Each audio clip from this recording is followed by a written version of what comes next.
We're falling for autumn in a show that shares the beauty of the season with us. Details coming up.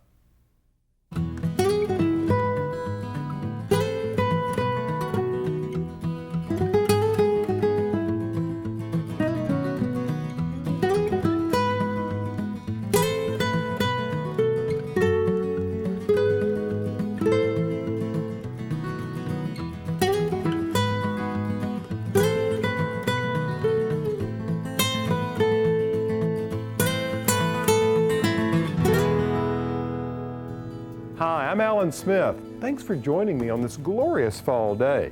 Now, who can resist the temptation of getting in a car and driving with the wind blowing through your hair through a virtual canopy of color? Sounds like a lot more fun than raking leaves, doesn't it? You know, one of the great things about this time of year are all the gorgeous colors, but we can't forget the flavors of the season as well. In today's show, we'll explore scenic routes and how some outdoor enthusiasts are truly pushing the boundaries of their homes. Not just out into the garden, but pushing them down. Find out about RVing and other ways to celebrate the fantastic foliage of fall. Now, if you're curious why leaves change colors, we'll touch on that as well. And while we're on the subject of trees, we'll take a look at small trees for the landscape, as well as learn about some that produce festive fall colors. And I'll put together an arrangement to top off your table. There's so much to do and see in this show. So let's get started with a drive down a beautiful scenic highway right after this.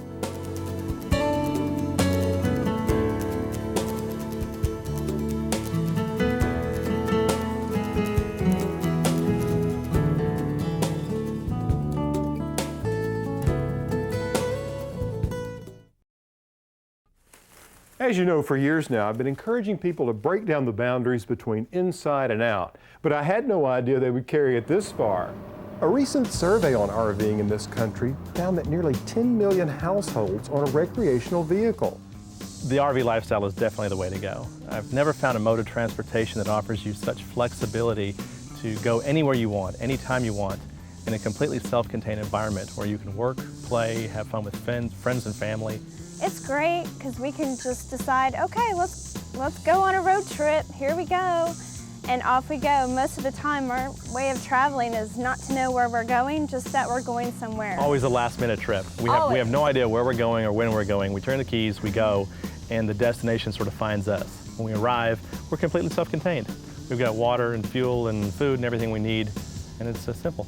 So I can go to a trade show or a corporate event, entertain people in style and comfort, and along the way or before or after the event, I can still stop, find a spot like this where I can sit out in nature and relax and enjoy myself. Well, I'm a professional photographer.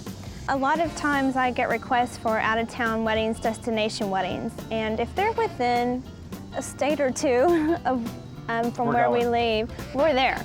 So my work quite often actually spills into a vacation. So I photograph the weddings, which are generally on Saturdays. Then we stay Sunday at the location that we're at. Sometimes moves into Monday.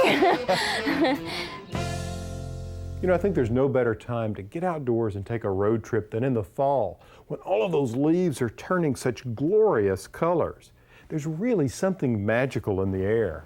And when we come back, we'll talk about what causes leaves to change and get some advice on a few varieties that could bring colors like these into your garden. I remember as a kid always being fascinated by the changing seasons, especially fall. It's a time of year that just seems magical because of all of the color. I recently shared the secret of fall's beauty with a group of students who were creating leaf collections. What makes the best fall, and when I say the best fall, the one with the most color, is a fall where we have plenty of rainfall, the plants have lots of moisture in them, and then we get cold nights where it's really pretty cool, about 45 degrees, and then during the day it's really bright and sunny. When the days become shorter and cooler, what happens is the chlorophyll production, the leaf doesn't produce chlorophyll. A moment ago someone said that plants consume sunlight. Well, they use sunlight to make this chemical reaction occur. So when there's less sunlight, there's less activity, so there's less chlorophyll being made. And so when there's less chlorophyll being made, what happens? We begin to see more and more of these beautiful colors. Making your own leaf collection like this is a great way to get to know the trees in your neighborhood. Nature makes it look so easy as it turns leaves from green to all of those beautiful shades of yellow, orange, and red. But when you try to paint these leaves like old Jack Frost does, you'll find it's not quite as easy as it looks.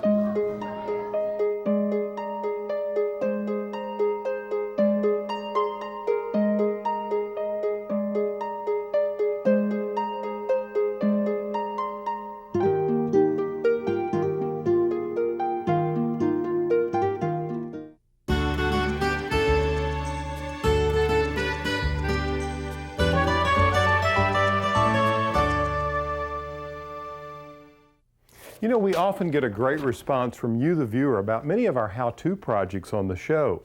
One recently caught the eye of someone from Connecticut. It's about building a compost bin, one that I call a compost corral. It's a perfect outdoor project for this time of year when the leaves are falling and you need a place to, well, corral them.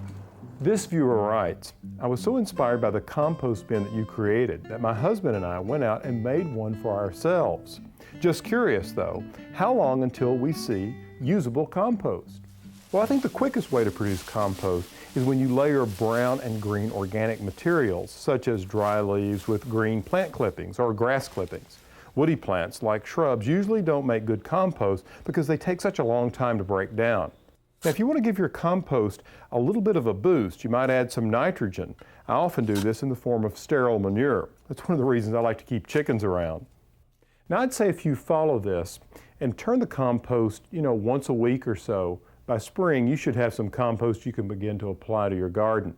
Okay, now let's switch gears. Over the years, I've met a lot of plantsmen passionate about different areas of horticulture. Some are perennial enthusiasts, some can't get enough of annuals, and others, well, they're all about native plants. But today, I want to introduce you to a gentleman who's an expert when it comes to trees. Ewa Nelson can be found at Morningside Nursery, where he has amassed an impressive collection of Japanese maples. He was kind enough to share his vast knowledge about this tree as we walked through his garden on a glorious fall afternoon. Ewa, was it color that first attracted you to Japanese maples? Well, color was certainly one of the main things that would attract me to the Japanese maples. Of course, there are other characteristics, the different growth habits, the dwarfs, tree type, the spreading horizontal branching. So many different forms. Yes. You know, what's so nice about color in the fall is that you can, particularly in a garden like this, enjoy the gradual change of color over a long period of time with such variety. Yes, and then in a garden where you have a number of different cultivars of Japanese maple, you have a wide range of colors over an extended period. Some of these have already dropped their leaves completely, really, and others are still green and have not yet changed colors. So it's kind of interesting to look from day to day and see the changes with the fall season with the colors in Japanese maple. And the same thing applies in the spring. There's a long season of the different cultivars leaf out with the different colors and different colors even on the same leaf in the spring. And it's quite a fascinating plant to see the color in the different seasons. Ewa, out of your collection, is there a particular Japanese maple you'd recommend if someone wanted a splash of color in their garden? Well, Moonfire is certainly a selection that could be recommended for this area. And it's one of Mr. Wolf's introductions from Pennsylvania. Moonfire, yes. Yeah, it's beautiful. And you can see that the leaves look pretty good in view of the hot, dry summer we had. You have a marvelous collection here. Do you have any favorites? Well, that's a hard question to answer because at different times I have a different favorite. Right, because on the week. There's such a range of characteristics and nuances of color that it changes from week to week, really. Certainly, yeah. This one here, for example, is my favorite first thing in the spring because this leaves out ahead of everything else in the collection. And interestingly, too, oftentimes it gets froze back with late frost, and the leaves are blackened, but the plant has enough vigor, so for many years it keeps coming back and does great. After the break, we'll bring the bounty of the garden indoors, and we'll step out into my garden for an activity I eagerly participate in each fall. Hi, I'm Alan Smith. Welcome back. Today we're falling for autumn in a big way. Now let's bring some of autumn's bounty inside. One of the things I like to use is an old bread bowl. You see, these were often made of wood, and this one is quite old. They were popular in the 19th century, and I think they've got a great look. And it's a perfect sort of dish or tray, if you will, to do an autumn display, which is quite simple. Now, what I like to do, because this one is so old, is line the bottom of it with some aluminum foil, like this. And this just protects the base, because I'm going to use some candles, and I do not want the wax to in any way damage the bowl. Now, what I'm going to do is place some of these candles I have right over here. I use about 7 of them, and as you can see, they're various heights. The colors are all similar. Come from the same color family, creams and golds, which I think is going to work really well. Putting the tall one in the center. By varying the heights, I think you just make it much more interesting. All right, that's 1, 2, 3, 4, 5, 6. Let's add one more, 7. All right, now with the candles in place, I'm ready to assemble a range of bounty that I've collected from the autumn garden. You can use anything you want. I've used gourds, all kinds of berries, rose hips, anything works. But today, what I'm going to use apples. I found these gorgeous apples at the farmer's market. Now, once I fill in with apples, I'm going to add some other elements. I'm going to use some of this curly willow, which I'll just place along the edge like this. And then I'm going to use some sumac. This is such a great plant, and it's so beautiful. The red matches the apples beautifully. And then to finish it off, I'm going to use some fall leaves and some of this bittersweet. You can create this at home without any time at all. Just use your imagination and create something that really embraces the spirit of the season. You know, this idea of bringing the garden indoors isn't something I just apply to fall. It works in all seasons.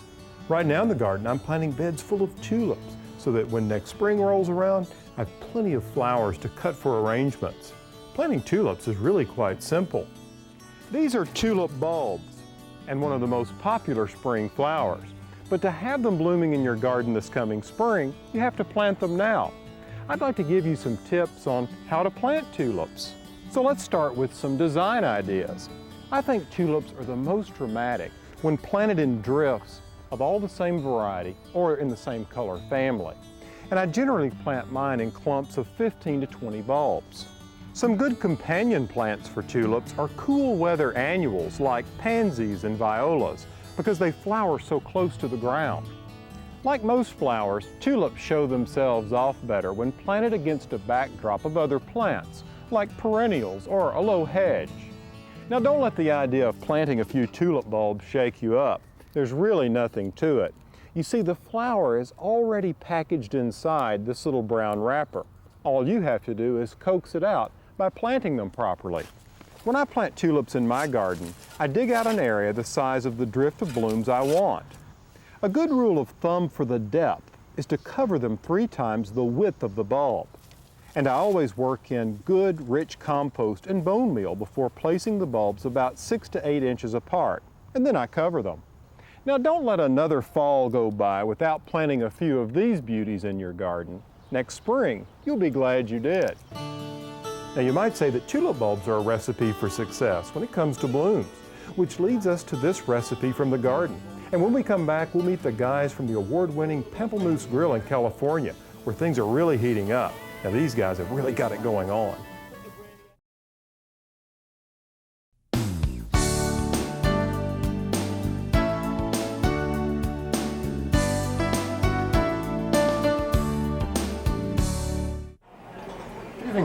Jeffrey Strauss is one of those guys who takes your dining experience personally. When you enter the Pamplemousse Grille in Solana Beach, you really get a taste of this. After all, this is a guy who's fed celebrities and presidents. Let's watch Jeff and fellow chef Jim Phillips at work in the kitchen. Here we go. Today we have this wonderful slow roasted rack of veal that we have produced for you with some nice glazed vegetables from the farm. So here we go. We've got the veal coming out of the oven, and now we're gonna take our nice vegetables, which are picked this morning: the turnips, chioga beets, baby golden beets. We have baby carrots, parsley root, which is one of my favorite root vegetables, And we have some red and white pearl onions. All right, now we're gonna take our vegetables and we're gonna glaze them in the same pan that we cooked the veal in for extra flavor. And what we'll do is we'll toss them right in the pan there with some of the pan drippings, and we'll add a bit of sugar and a bit of red wine vinegar. Did he just throw salt in my pan?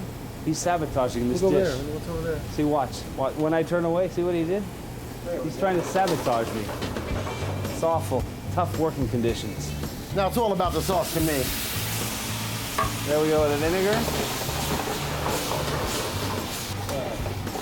There we go. Now we got the nice glaze going there. Perfect. Got some beautiful fresh porcini mushrooms. It's that time of year with some shallots. We're just gonna get them nice and golden brown. And then we're gonna put a little bit of brandy in there. Big flame. Cook the brandy out. Helps us getting our shaving done for the day. We'll try to bring the pan to a nice dry, so the glaze of the sauce will be a little bit nicer, more of a shine to it. What we'll do is we'll go over to the plate now. We get ready to plate our nice dish here. Want to peel that first and go on top of that? Yeah, you want to do that or you want to do this? So what we got here is we have a 6-bone rack of veal. Traditionally it comes with 8 bones, but the last 2 bones we find are a little tougher than the rest of the meat.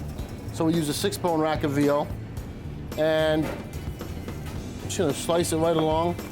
6 bones should definitely be able to feed 6 people generously. And in case we haven't told you, it's pretty much about the sauce. A porcini mushroom cream, a little cognac. Excellent, very nice. We like to finish that. A little bit of black truffle for contrast. Here we go. And there we have it.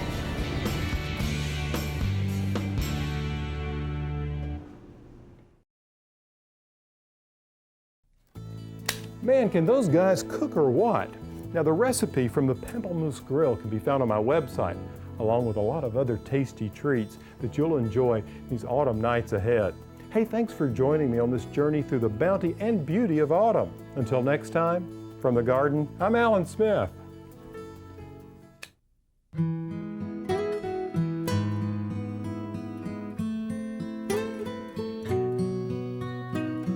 In this garden I dream of a bed of flowers. Bluebirds sing of the beauty all around us. And every time the sun comes out, I can't help but smile. Oh, no, I can't help but smile.